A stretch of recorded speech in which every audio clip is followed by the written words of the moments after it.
Come along with me as I refinish this bedroom dresser, which is covered in about 5 layers of paint, and take it down to the bare wood to give it a natural rustic finish.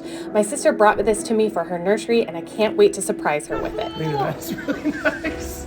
Thank you. Thank you so much. Thank you. If you're new here, I'm Lena. I'm a mom of 3, a former real estate agent, and a lover of all things DIY and renovation. Welcome to Flipping Gorgeous. I'm literally gonna take just plain cling wrap over the Citristrip, and that's gonna keep it moist and let it sit there and do its thing, pull off the stain. So I'm just going to, I wanna get my gloves back on here. Strip on it, no problem. Okay. I'm gonna do this in sections. I started with the top, a staining pad to apply. These, I think they work really well. It has really great coverage, it's easy to get it nice and even when you're using a pad like this. I'm gonna put my mask on why I do this part because it's stinky. It's beautiful, right? I'm gonna put it right on my pad. Right on. After applying Citristrip to the entire piece and wrapping it with the cling wrap, I'm going to let it sit for about 24 hours or at least an hour minimum. This is exactly the result we want from the Citristrip, which is after applying it, it allows you just to scrape off all the layers of paint. This worked really well on the drawer fronts. There is something so oddly satisfying about scraping off all this goo and gunk, but it is sticky. So make sure that you have something that you can wipe off all this gunk on and have a thing of water nearby too. I was hoping my initial layer of Citristrip would do the same on the dresser, but unfortunately that wasn't quite the case. The sides and the fronts of the dresser were really stubborn when it came to the Citristrip, so it was a time to apply a second layer to see if we could get more of this paint off. I just applied it with a paintbrush this time rather than a staining pad going over the areas and allowing it to stay on. Again, you want it to sit on there for a minimum of 1 hour. If you can leave it longer than that, that's going to help take it off even further. I have a bit of a love-hate relationship with the Citristrip. Sometimes I think it's the greatest product in the world, and then sometimes I'm sitting there thinking to myself, I should have just sanded this thing from the beginning. But when you've got rounded edges like I have here and a lot of little nooks and crannies, the Citristrip is great because you can get in there without damaging it. And it just takes a little bit of elbow grace in those places that are a little more difficult to get. I did take the sander to some of the flatter sides because, like I said, again, the Citristrip was getting some of it off, but 5 layers deep of paint required a little bit extra.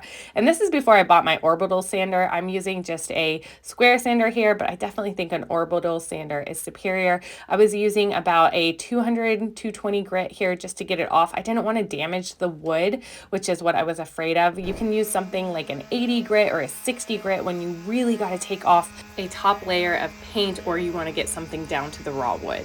I got a little in over my head with this project. I didn't realize how long it was going to take me to get all of this paint and stain off. But again, I do this a little at a time just as my kids are at school. It's really kind of my therapy, my art. It gives me a real sense of purpose to work with my hands, especially as you're raising tiny humans. I always tell people that DIY for me gives me that sense of immediate satisfaction and reward that sometimes you don't get when you're raising tiny humans because you put in so much effort and work, but you don't see the payoff until down the road. But today I can look at this dresser and I can go, wow, I made a lot of progress. I took something that was kind of ugly and dated and I myself had a great impact on it and I changed it and I had complete control how I wanted it to turn out, which a lot of times is not the case in life. We can't control a lot of things. So if you're in a season where something feels out of control or you feel like you're not making any progress, I really encourage you to do something with your hands. Find an old dresser at the side of the road or a thrift shop or your grandparents and just get to work on it. I'm telling you, you can't mess it up and it will feel so satisfying to see the change. All right, back to my plan with the dresser. Instead of using a stain on this, I decided that I was going to use a dark wax. Once I got it down to the natural wood, it was just so beautiful already that I thought, I'm not going to stain it. Let's just use a dark wax that will seal it and protect it and bring out that natural wood that's already there, but give it kind of the darker finish that I want rather than that white oak. I'm a big fan of this stain. I just picked it up at my local hardware store. I will link it below. You just paint it on essentially using a round brush, which mine just happened to break here, but that was okay. I'll link a better one for you below. And then I use my staining pad just to wipe off the excess and smooth it all down. You should probably go in the direction of the wood grain, which I'm not necessarily doing that best of a job here, but if you've got some solid grain that you can see, make sure you go in the same direction. And I just applied it all over. This was actually my favorite part because this is where I started to see it come to life. This is just, I get lost in this for hours and hours. It's so therapeutic for me. Honestly, I could have just bought a dresser for my nephew as a gift from Pottery Barn or Restoration Hardware, which is how I'm trying to make this thing look. But the reason that I wanted to refinish it for my sister is because when I had my first baby, she did artwork on the walls. She's a talented, amazing artist. She painted beautiful portraits for me and beautiful artwork, but I can't draw or paint.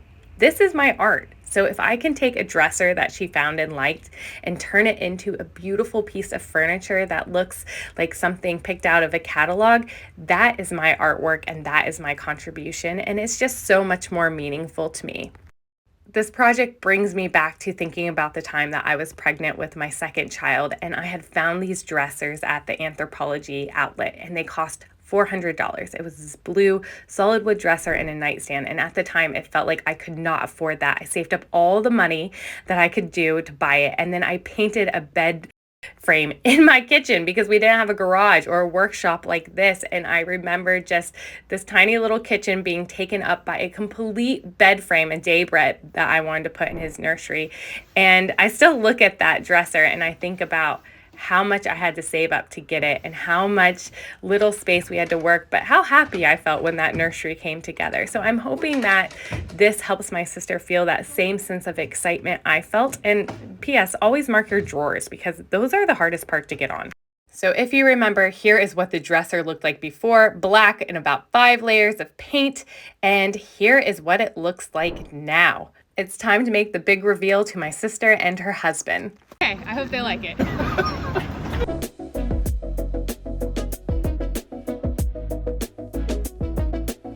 Lena, that's really nice.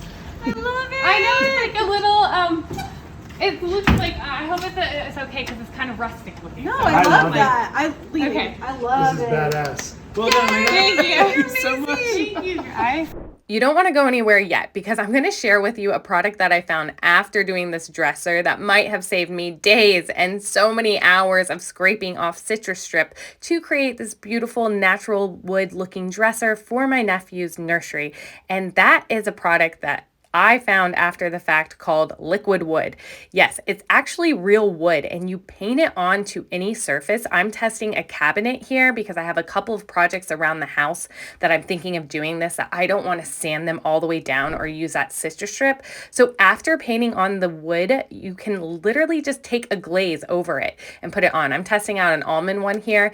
I think I did a little too much, but you can just put it on, take it off, and look how much it looks like this wood that I just finished. And now I'm kicking myself a little bit, but I'm still so happy with how this turned out.